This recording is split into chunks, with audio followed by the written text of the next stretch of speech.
pas comme les autres. Les chrétiens catholiques de Kinshasa se sont réunis à l'esplanade du Palais du Peuple pour la célébration eucharistique pour la paix et la réconciliation. La mobilisation est perceptible sur les lieux. Le peuple des dieux réuni autour d'une seule cause, le retour de la paix sur toute l'étendue du territoire national. Au nombre des personnalités venues prendre part à cette messe, dite par l'envoyé spécial du Saint-Père, Marie-Olive Lembe Kabila, catholique et partisane de la paix.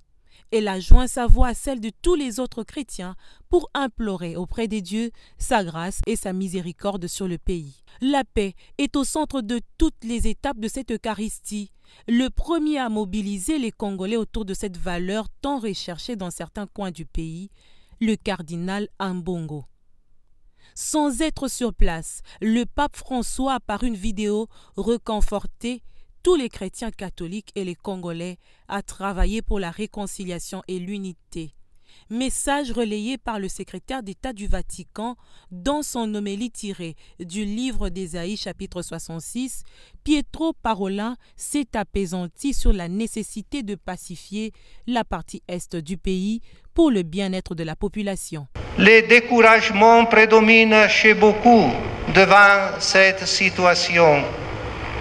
La tentation encore aujourd'hui, même pour nous, frères et sœurs, même ici, est celle de baisser les bras devant la réalité, de se renfermer dans une résignation fataliste et peut-être, sans s'en rendre compte, de fuir ses responsabilités en tombant dans une sorte de victimisation, laissant à d'autres la charge de retrousser les manches et l'effort de reconstruire.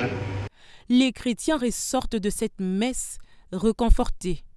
Ensuite viendra ce moment de tête-à-tête entre l'épouse de Joseph Kabila et leurs éminences.